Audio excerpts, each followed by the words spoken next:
connecting neighborhoods across the Treasure and Magic Valleys, telling stories from within our communities. This is Good Morning Idaho.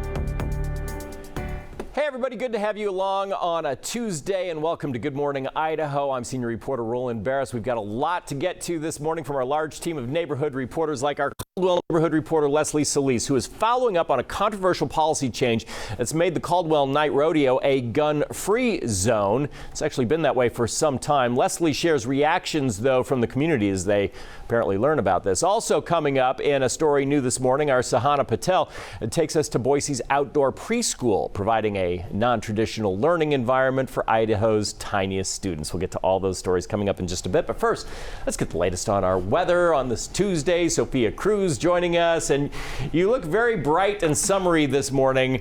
It feels not quite like summer, though. No, it doesn't necessarily feel like summer, but I'm sure as you head out for your morning, that feels pretty nice to you, especially because it's been so hot over the past couple weeks, and we're finally getting some nice and much needed rainfall. So for my kiddos heading into the bus stop this morning, good morning to you. You've got mid-60s on the way to school. By the time you're heading home, we'll be touching into the mid-80s. Don't forget the water bottles still, though. It is going to be pretty toasty if you're running around outside for recess. Now we are looking at showers as of this morning and already on our radar. So if you're making your way up to McCall, Cascade, showers are exiting north of that area, but Twin Falls, some heavier bands are moving through. So heads up, it is going to be a slippery commute for some of us this morning. Roland. All right, thanks, Sophia. Appreciate it. Turning now to our state's budget. And despite $450 million in tax cuts this year and expected shortfalls in this year's budget, state leaders say there's still more room to shrink government. And you've heard of DOGE, of course, the Department of Government Efficiency. It all started at the federal level, and now, well, it's coming to the state level. Our Don Nelson spoke with the co-chairs about what they're looking for. Inspired by what Elon Musk was asked to do by President Trump at the federal level, the Idaho legislature felt creating DOGE at a state level through House Bill 364 would streamline state government and improve efficiency. The bill never passed, but Republican leaders agreed to a DOGE task force. I asked co-chair Senator Todd Lakey about the additional work. You guys really do work off season. We definitely do. This committee has been busy, but it's a great committee. I'm optimistic and excited about the work that we're doing to try to find those efficiencies and really live up to that motto that we have in Idaho of less government and doing it more cost effectively. Alex Penny is a research analyst in the legislative office, and he shared with the committee from the DOGE Government Efficiency Portal submissions, a place for Idahoans to report government duplication of waste and other efficiencies. Over the past 4 weeks, we've received about 435 submissions to the portal. Here are the 11 relevant policy areas that the member of the public can choose from. As you can see at the top there, general government has 150 responses, and all the way down to the bottom, natural resources is the lowest at 7. The task force asked Penny to investigate duplication submissions and filter out any whistleblower complaints and forward those complaints to the appropriate agencies. Co-chair Representative Jeff Ehlers put it this way. Like everything is going to be put under the microscope and examined. Some we may find, hey, this is fine, it's working well. Others we may find, this is unnecessary, we don't need it anymore. And others we may find, hey, here's a way we can tweak this and make it a little bit better. So we're going to look at all of the things and see what comes out of it. There will be 2 more hearings before the task force takes the information into the 2026 session. One issue lawmakers will need to tackle is addressing Idaho's budget deficit. New numbers suggest the state of Idaho could miss its tax revenue projections by more than $850 million. Based on the current budget, that would leave state coffers about $80 million short at the end of the fiscal year. Idaho's Division of Financial Management attributes the deficit to 2 main factors: recently passed tax credits for parents who educate their kids outside the public school system, as well as revisions to Idaho's economic forecast.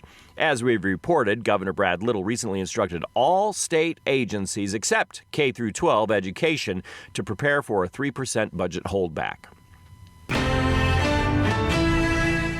A Garden City man is scheduled to be arraigned today after police say he attempted to strangle his girlfriend during a domestic dispute. Garden City police responding just before 3 a.m. on Monday to a home near 44th and Adam, where police say Rodney Sines tried to choke his girlfriend and then pushed her on top of her 2-month-old baby. Neither the woman nor the infant were seriously hurt, and negotiators were eventually able to reach Sines by phone, and he surrendered peacefully. His arraignment is scheduled for 1:30 this afternoon. Authorities this morning continuing to investigate the death of a man found inside a vehicle submerged in a Boise canal. The car was located in the canal near Cole and Lake Hazel around 2 a.m. on Monday. Authorities say a death investigation is underway, but they've confirmed that no foul play is suspected. A no-gun policy at last week's Caldwell Night Rodeo spurred pushback from some gun rights advocates. I'm your Caldwell neighborhood reporter Leslie Solis talking with a group that's concerned the gun-free zone rule violates the spirit of Idaho law, if not the law itself. Rodeo organizers tell me while they support gun rights, the long-standing policy is here to stay. And that's not the Idaho way. It's not what we're used to. We're used to everybody's there to defend themselves and able to defend themselves. The Idaho Second Amendment Alliance is raising concerns after receiving various reports from community members. Did you know about the rodeo changing its policy? Did you know about this no guns issue at the rodeo? Greg Pruitt, president of the Idaho Second Amendment Alliance, says it all stems from a law they strongly oppose. Idaho's preemption law was intended to prevent local governments from imposing their own gun restrictions. In principle, this should also apply to public property leased by private entities. However, a ruling by the Idaho Supreme Court allows cities like Caldwell to delegate that authority. Even though it's on public property, if it's temporarily permitted or leased, now they can do whatever they want on that public property, where the cities and counties aren't allowed to regulate firearms.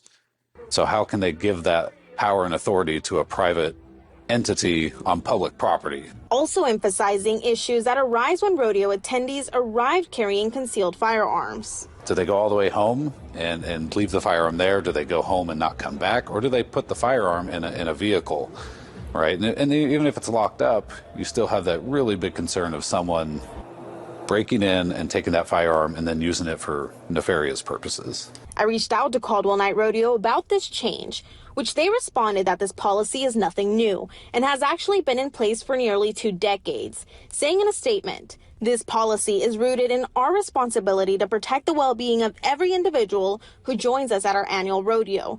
Our event includes areas where alcohol is served, and as safety professionals and law enforcement have advised us, alcohol and firearms simply do not mix." If we start creating a bunch of gun-free zones across the state, then we're creating a bunch of soft targets for criminals. And so one of our biggest advocacy issues right now with these other counties and cities or whatever is, hey, don't create soft targets. The people will defend themselves, and that's what we need to let them do. While the surrounding area of the rodeo grounds is public, once you step inside the gates, rodeo-specific policies are enforced. Organizers say the goal remains the same, to ensure Caldwell Night Rodeo continues to be a place where families and fans can enjoy world-class rodeo action in a secure and welcoming environment. While the rodeo tells me they're still wrapping up from their 101st annual celebration, they're also preparing to move forward with phase 2 of their expansion project. As for the Alliance, they tell me this is just the beginning of more conversations to have with lawmakers in the year ahead.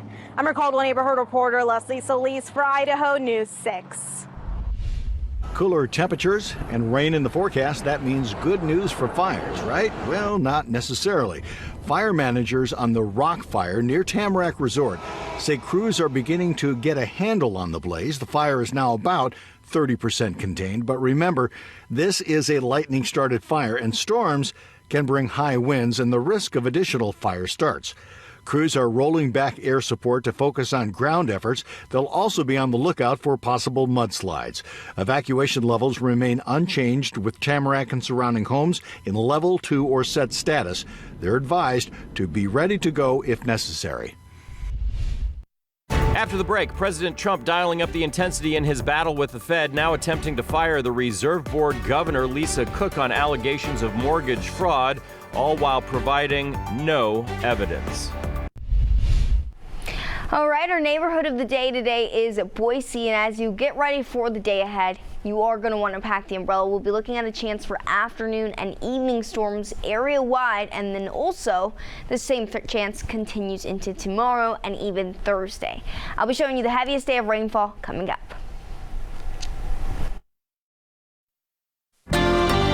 Nearly 200 current and former FEMA employees are warning Congress about recent changes to the agency. In a letter called the Katrina Declaration, workers accuse the administration of eroding FEMA's response capabilities and appointing unqualified leadership.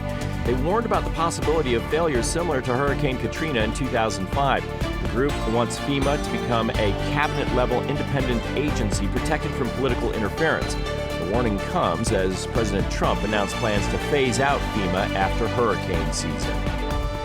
The Coast Guard unloaded a record drug haul in Florida worth $473 million. The seizure included more than 61,000 pounds of cocaine and 14,000 pounds of marijuana. According to the Coast Guard, that cocaine could supply fatal overdoses to 23 million people, the entire population of Florida. Drugs came from 19 different interceptions in the eastern Pacific Ocean and Caribbean Sea between June and August. President Trump is trying to fire Federal Reserve Governor Lisa Cook. The president claims without any evidence that Cook made false statements on mortgage agreements, but she faces no legal charges. Cook says she'll keep doing her job while the matter likely heads to court. Trump can only fire Fed board members for cause under the law. Now, this move from the president has experts a bit worried that this could weaken the Fed's independence, and it is meant to be independent, and its ability to control inflation.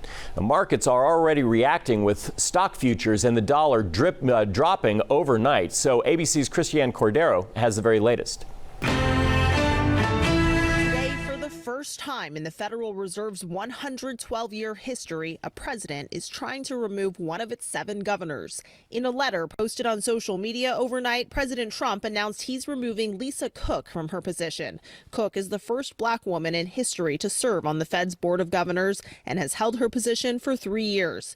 She's pushing back on the president's decision, writing, quote, "President Trump purported to fire me for cause when no cause exists under law, and he has no authority to do so. I will not resign." For over a week, the Trump administration has accused her of mortgage fraud, claiming she made false statements on previous mortgage agreements. What she did was bad, so I'll fire her if she doesn't resign. The move comes during Trump's months-long pressure campaign on the Federal Reserve to lower interest rates. While appointed by presidents, the Fed's governors are largely seen as independent economists. This is an attempt to turn these financial watchdogs, who are supposed to be independent, right into obedient lapdogs who will really do as they are told. This could have an impact on how the world perceives the dollar, our ability to borrow, and so much more. Experts warn that any uncertainty over the independence of the Federal Reserve could lead to less investment in the U.S., which could push up borrowing costs for consumers on mortgages, car loans, and other forms of credit. U.S. Senator Elizabeth Warren, who's a ranking member of the Senate Banking, Housing, and Urban Affairs Committee, is calling on the courts to intervene, blasting Trump's move as illegal and adding it is, quote, "the latest example of a desperate president searching for a scapegoat to cover for his own failure to lower costs for Americans. It's an authoritarian power grab that blatantly violates the Federal Reserve Act." The president's attempt to fire Cook will likely end up at the Supreme Court, which will decide whether she gets to keep her job as the litigation moves forward. Christiane Cordero, ABC News, Washington. Now we'll look outside from the Treasure Valley Chevy Dealers Tower Cam.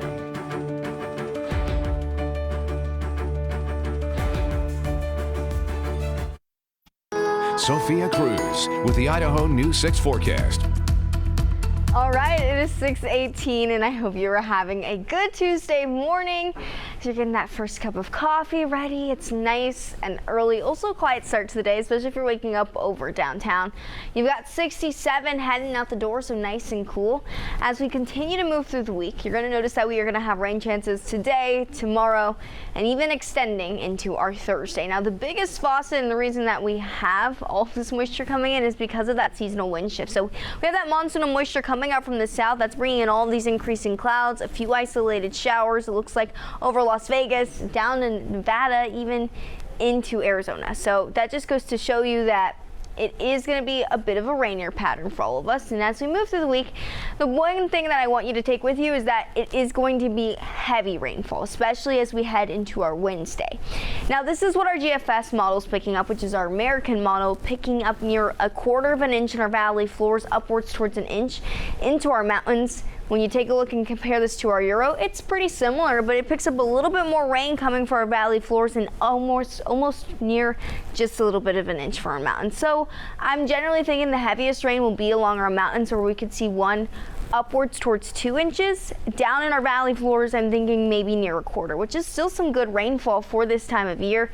That's why we have that flash flood watch in effect. So from our west central mountains down to southwest Idaho overall and just down into eastern Oregon, that is going to continue through Wednesday evening. So you need to make sure you have a way to get updates. So download the Idaho News 6 app, and then also just remain weather aware, especially if there were a flood to occur.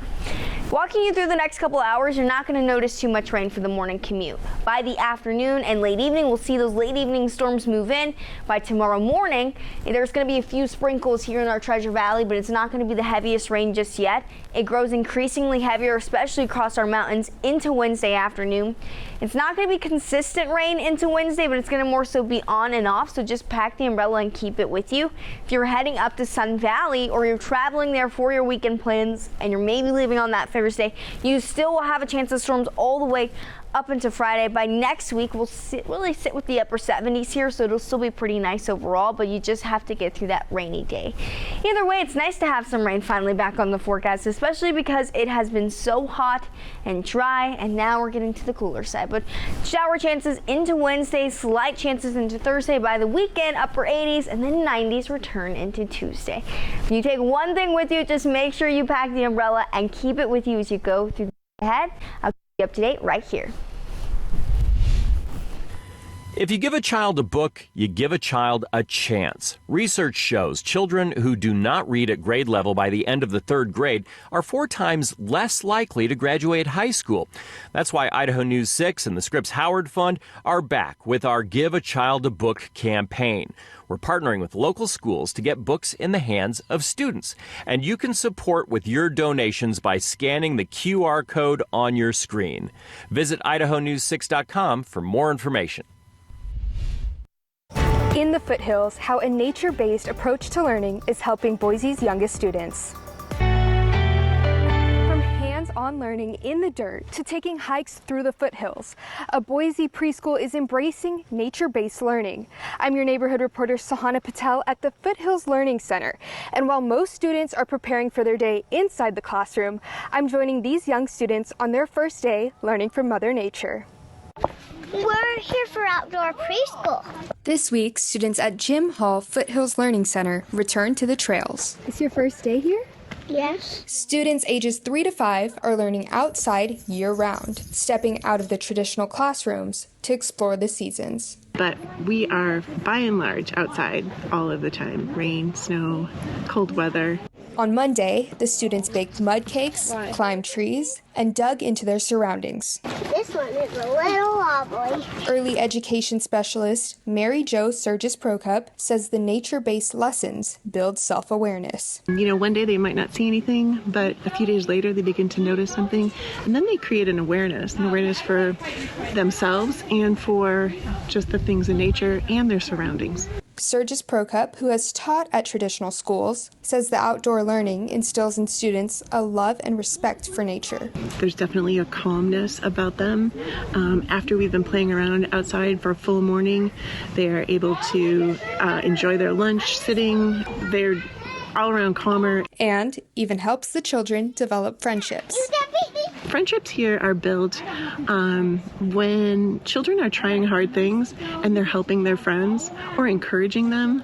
The team of 3 are active participants themselves, Higher! giving the kids a guide while they embrace Mother Nature. They're out on the trail hiking, helping kids notice things, helping them to share, helping them to work out any conflicts that might come up. The City of Boise's outdoor preschool program has 2 locations, and while the curriculum is the same, the environment is what makes it different. So here in the foothills, we have our beautiful environment that is our classroom, and at Bugs, it is the big, beautiful garden. The Learning Center still has 2 spots available for students wanting to take their education outdoors. In Boise, I'm your neighborhood reporter, Sahana Patel, for Idaho News 6. All right, it's 6:26. Thanks for joining us on Good Morning Idaho. We've got a lot more in store for you in our last half hour today. Here's what's still to come from your neighborhood reporters. In Jerome, we're checking in as the district works out the kinks on getting to school by bus or car. The future of the Fort Idaho Center continues to be uncertain as City Council discusses the potential transfer to the College of Western Idaho. Connecting neighborhoods across the Treasure and Magic Valleys, telling stories from within our communities. This is Good Morning Idaho. Hey, good morning, everybody, and welcome to our last half hour on this Tuesday morning on Good Morning Idaho. I'm senior reporter Roland Barris. Lots to get to this morning with our large team of neighborhood reporters, like our Caldwell neighborhood reporter Leslie Solis, who is following up on a controversial policy change that's made the Caldwell Night Rodeo a gun-free zone.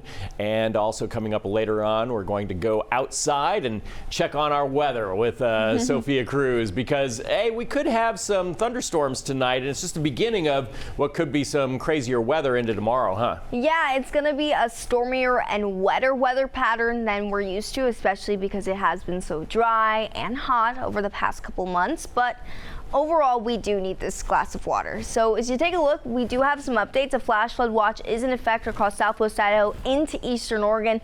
Again, this extends all the way up to McCall and Cascade, where we could potentially see some flooding in these areas today. So I'll be showing you what that looks like. And then also, as we move through the day ahead, it's going to be a nice quiet start, so you're not going to notice too much change just yet. We'll see that light haze continue to stick around. Going to be partly cloudy as you head into the later afternoon. Temperatures also then sitting in those 80s. So it's going to be calm to start the day, Roland, but as we head into this afternoon, evening, stretching all the way into Thursday, that's when we're expecting to see some good rainfall. Oh boy. All right, here we go. Thanks, Sophia. Appreciate the update. Let's start this morning in the news in Jerome, where the first week of school for the district got off to a rocky start, to say the least, with issues and confusion surrounding its bus system. And as Jerome neighborhood reporter Lorian Nettleton reports this morning, some families say the issue is not resolved despite changes to the bus routes. Students in Jerome returned to classes Monday morning after the first week of school was cut short due to school bus confusion with schedules and routes.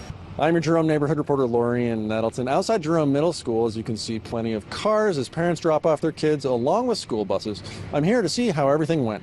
This is a fiasco, absolute fiasco.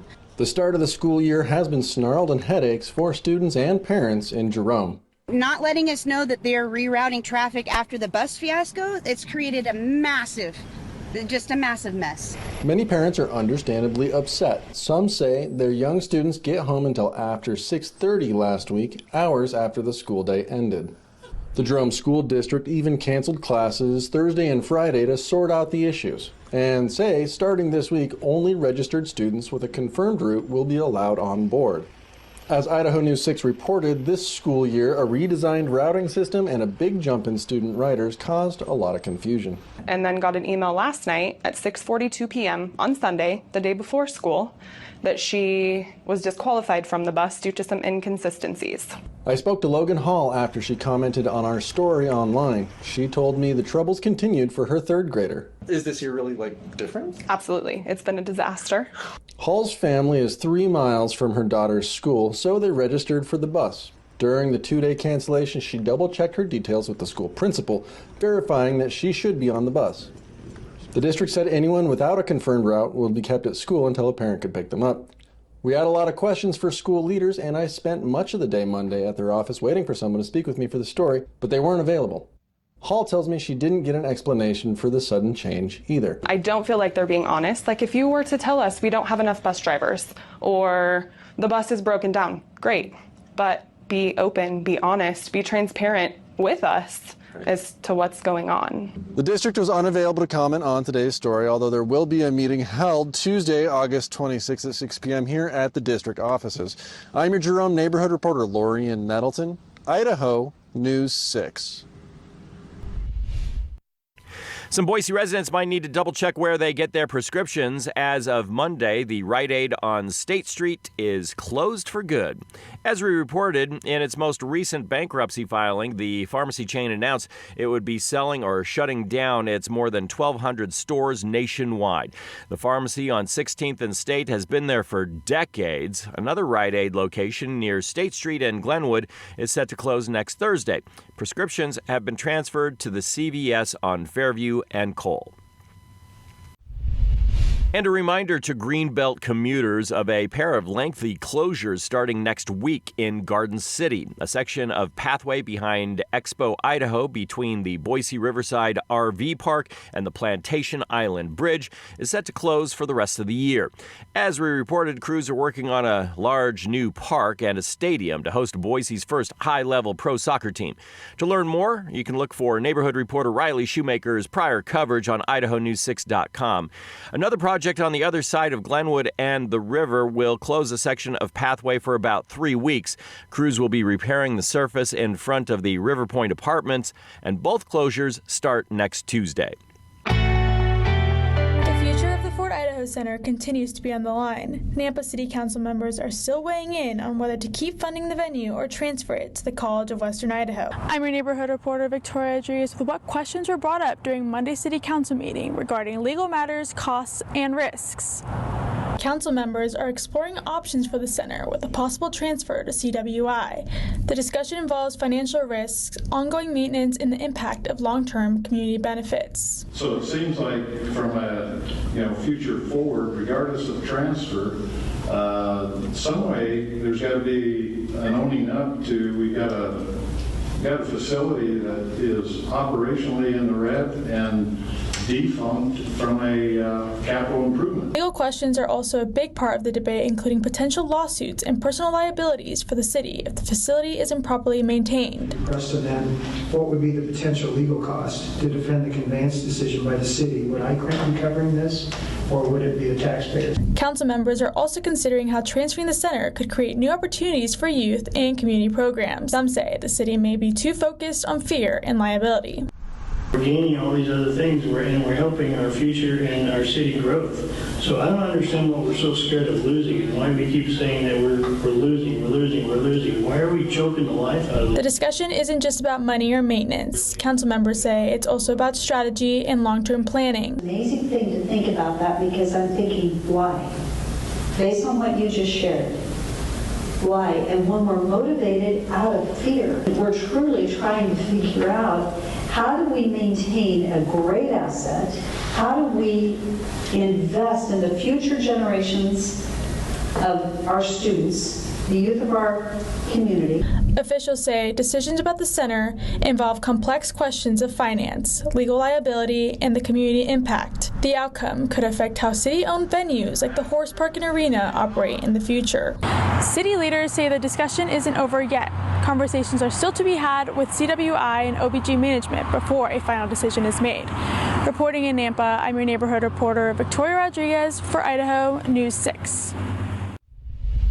ITD is inviting the public to a pair of open houses to learn about findings and recommend improvements for the State Highway 44 corridor between I-84 and Star Road.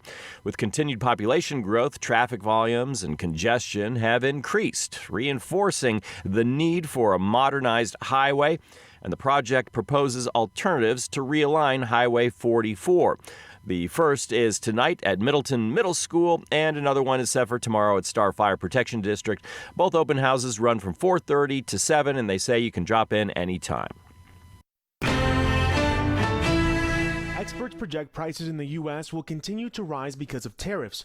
For some households, small increases over time are easier to handle, but for others with little wiggle room in their budgets, that slow burn could resemble a slow bleed. Many Americans continue to feel down about the economy, and that's largely because of affordability concerns. Sarah Foster with Bankrate says nearly 1 in 4 Americans report having no emergency savings, according to their latest report. Despite households facing higher prices, she says it's important to still have a savings plan. You're really going to need to make sure that you have at least some money set aside to help you pay for any kind of income disruption. Some keys to getting started include creating a budget you check regularly and cutting back on expenses. Also, instead of a 6-month savings goal, focus on a shorter-term objective. Saving your first $5, then your first $10, then maybe eventually working up to saving a month's worth of expenses. About 46% of U.S. adults have enough emergency savings to cover 3 months of expenses. More than 1 in 3 Americans needed to use their emergency savings in the past year, with a majority using it for essentials from monthly bills to emergency expenses, according to Bankrate.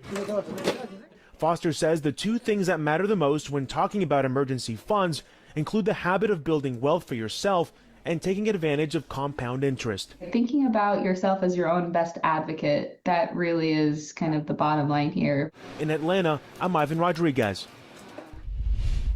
Preseason polls, lawsuits, paying players, NFL alum. We've heard a lot about Boise State football off the field this offseason. But our first real look on the field comes this Thursday. The Broncos on the road to take on the South Florida Bulls. Boise State are back-to-back Mountain West champions and favored to three-peat. Last season, the program made its first ever trip to the college football playoffs, propelled by its second ever Heisman finalist. And next season, they're headed to the new Pac-12. But first, we'll have to see if they still got it. This Thursday's game kicks off at 3:30 in the afternoon on ESPN. It's easier than ever to own a piece of Bronco history. Boise State Athletics is teaming up with Collect U to bring limited edition memorabilia straight to fans. Buyers can bid on items containing pieces of Boise State's original blue turf, old signs from the stadium, lockers, seat backs, and even custom furniture. Let's take a look now at what's happening in your neighborhood today. West Boise residents have a chance to meet their city council members at a joint town hall. Council members Colin Nash and Lucy Willits will hear from residents of Districts 1 and 2 on the issues neighbors feel are most important. That event starts at 6 o'clock at the library at Cole and Ustick. In downtown Boise, a farewell party to the library's first floor ahead of a major renovation. Families can participate in plenty of activities, including a photo booth, time capsules, and more. The event runs from 4 to 6 in the Youth Services Room. In Caldwell, it's time for another Tuesday on the Creek at Indian Creek Plaza.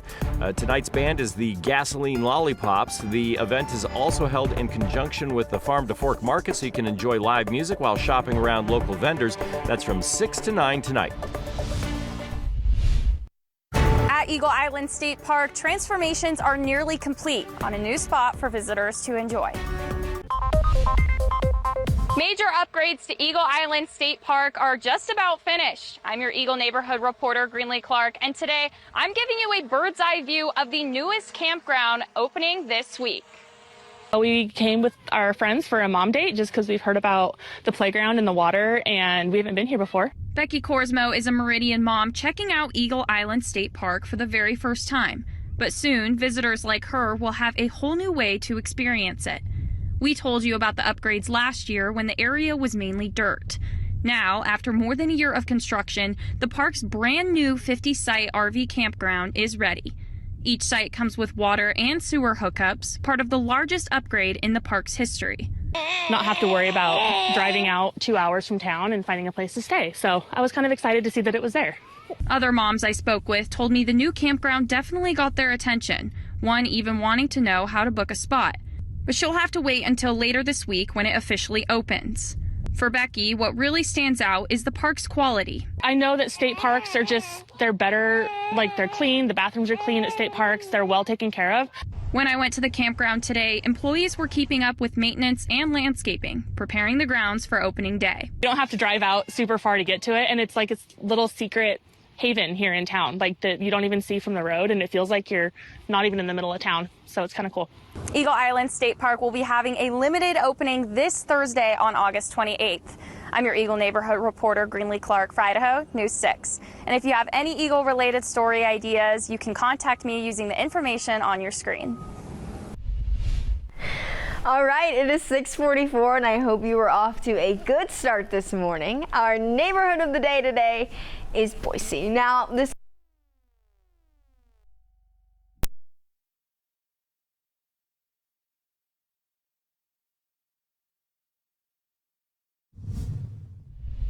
Take a look at this. Sometimes the fastest way from point A to point B is still a straight line. The Boise County Sheriff's Office sharing a video of a bear making a leisurely transit at Lucky Peak this weekend. No traffic here, but it might be a little chilly for most humans. You're probably safe from sharks and gators here in Idaho, but you never know what you'll find out in the water. Sophia Cruz with the Idaho News 6 forecast. All right, it is 6:47, and thank you for starting another morning with us. If you are getting ready for your Tuesday and you're getting that first cup of coffee ready, as you head outside, it is going to be a little bit of a cooler start. So across our area, we've seen about 5 to over to 8 degree difference within the past day. Right now, it still feels really good. So if you're heading out for your early morning walk or you're taking the doggo out right now, you've got lower to mid 60s in your valley floors, mid 50s falling in your mountains. And as we head into our afternoons ahead, I think the forecast you'll find is pretty comfortable overall, temperature-wise at least. You've got 70s into your Wednesday, mid-80s. By the time we head into Saturday, next week we'll start to see those 90s. I don't necessarily think, I think this is over-accounting for sure and overestimating. Our temperatures, I think, will be closer to the lower 90 mark. However, it is going to overall be a cooler week in perspective to what we've seen. Now, as far as what we're picking up for rainfall, this is our GFS model, which picks us up over a quarter. Now, either way, that is some good rain as we head into our Friday morning. Even more rain heading over to the mountains where this is picking up just a little bit under an inch. Some spots even getting towards an inch and a half. Our Euro model, which is another model that we look at when comparing and contrasting rainfall totals, is also picking up similar values. A little bit higher for our valley floors with just a little bit under an inch for your mountains. Either way, I'm thinking about an inch over to 2 for those mountainous areas, and then in your valley floors, a little bit more near a quarter. So that's why we have that flash flood watch in effect. So walking you through the day ahead, you're not going to notice too much change for your morning. It's the afternoon and evening. So by 2 o'clock, that's when we'll start to see that rain move in a heavy band of showers moving through the Magic Valley. It scatters upwards towards our mountains into 6 o'clock. We will see a straying shower or two here in our Treasure Valley. And as you wake up tomorrow morning, this is actually what it looks to be a little bit different out there. So previously, this model was pulling up just heavy torrential downpour, and it looks like now a lot of it is focused over eastern Idaho. Doesn't mean we won't see showers. There are still a few lighter ones here, but I don't think we'll see the heaviest rain until the later morning on Wednesday. So this goes all the way through 10 o'clock. By that afternoon, a lot of it just makes a straight line through our mountains. So the heavier rain again is coming for those mountainous areas. Our valley floors will see some good rain, but by the time we head into Thursday morning, this is all pretty quiet out there and just a few lingering showers as it exits out. Here's what it looks like outside right now. Nice and cloudy. It's a different start to our day, but the sun is still there, and we'll slowly see it peak out as we head into the afternoon. Temperatures right now sitting at about 67, so it overall feels pretty good. And remember, what's aiding in these thunderstorms is this southerly flow that we're getting. So all of that moisture being pulled up from the Gulf, it's bringing all that increase in clouds from Nevada down to Utah. For us this morning, it's going to bring in those chances of isolated showers, and then into the afternoon, those scattered showers. Now, either way, your 7-day forecast still looks pretty good, and we do need some rain. So rain is a good thing in our case, but the heaviest rain coming for Wednesday, that's also when we'll be tracking that chance of storms. By the weekend, you've got upper 80s stretching into your Sunday, 90s returning into Tuesday. So tomorrow's going to be quite cool and quite rainy. Have the umbrella on hand with you as you continue through your week. But also as we continue through your week, we've got to get you ready for work. Let's head into your roads. The Idaho News 6 traffic report is brought to you by Champion Windows. Okay, your time right now is 6:51. Here's another look of downtown where commuters are heading out on this wonderful Tuesday morning, and a look at I-84 Garrity. Right now, it is looking pretty busy in that eastbound lane, so if you're traveling in this area, just a heads up again, I-84 at Garrity looks pretty busy. And here's just what it looks like from our road map. Red all over that spot. So now across our area, there hasn't been too much change other than that hot spot right there, so I'll continue to monitor this for you as we go through our morning together. Outside from the Treasure Valley Chevy Dealers Tower Cam.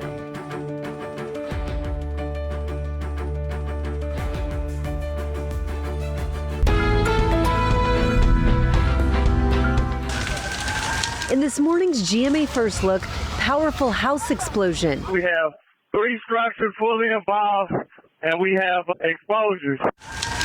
Just after 9 a.m. Monday morning, this St. Louis house seen engulfed in flames, catching 2 nearby homes on fire. Plumes of smoke filling the sky as emergency crews arrived on the scene. All of a sudden, I heard this boom, a real loud boom. Des McCobb, who lives just 2 doors down, telling GMA it all happened in an instant. The front window blew in. Everybody was screaming, "Call an ambulance, get an ambulance here." I thought a plane had dropped from the sky, that it was just exploded. And coming up at 7 a.m., we'll have much more on this neighborhood explosion with your GMA First Look. I'm Rhiannon Alley, ABC News, New York. All righty, welcome back everyone. 5 minutes before the hour. Let's check on some of the stories that we are wrapping up this morning. In case you missed it, these are the top stories that we've been following from our neighborhood reporters. For Idaho News 6, I'm senior reporter Don Nelson outside the State House. DOGE is a term we are getting accustomed to. The Department of Government Efficiency at the federal level and now the state level. Here in Idaho, we have a DOGE task force that's meeting 4 times. I spoke with the co-chairs to hear what they had to say. Co-chair Representative Ehlers says everything will be put under the microscope and examined and see what comes out of it. Should you be allowed to bring a loaded gun into a packed arena in Idaho?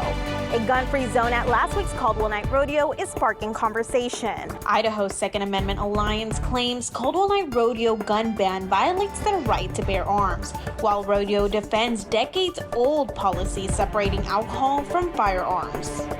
Students in Jerome returned to classes Monday morning after the first week of school was cut short due to school bus confusion with schedules and routes. The start of the school year has been snarled and headaches for students and parents in Jerome. Many parents are understandably upset. Some say their young students get home until after 6:30 last week, hours after the school day ended. And of course, you can learn more about all of these stories and much more on our website. Just head to idahonews6.com. Now, the Out the Door forecast, brought to you by Pella Windows and Doors.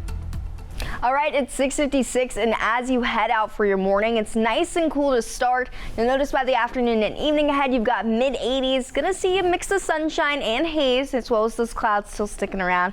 If you want to read more about the forecast, you can head on over to idahonews6.com. Otherwise, let's get you ready to head into work and school. The Idaho News 6 traffic report is brought to you by Champion Windows. All right, it's 6:57, and we're giving you a live look of downtown, where it's going to be a wonderful Tuesday morning. I hope you're having a great start to your day. Now, if you're heading on 94 eastbound, you may not be having the best start, but you'll notice it is going to start to pick up, especially as you head on to Garrity Boulevard. Drive times have increased significantly, so from Caldwell into Garrity, you've got under 31 minutes. Making your way from Garrity into Eagle into downtown, just between 11 and 7. So it's getting pretty busy this morning, Roland, and it's only Tuesday, and we know tomorrow's going to be even busier because we've got the Boise Balloon Classic. Yeah, that's right. It starts tomorrow, but unfortunately it's going to be raining cats and dogs, and they just don't fly in the rain. Normally, it would be Thursday would be the kids' day, where they go up on a tether and kids can get, up 100 feet in the air and stuff like that. They don't put these balloons up at all when it's raining, so unfortunately that's going to be kind of rough tomorrow. It's going to be a lot of rain, right? Yeah, it's going to be on and off though, so I think it kind of just depends on how the timing works out and really how long it takes to get them up also. Yeah, right. They're very careful. These pilots, I will say that, and if the wind is too great, they do not fly. It's always safety first, and the same thing with that tomorrow. We'll keep you posted though, everyone. Keep the umbrella handy. Thanks for joining us. We'll see you tomorrow.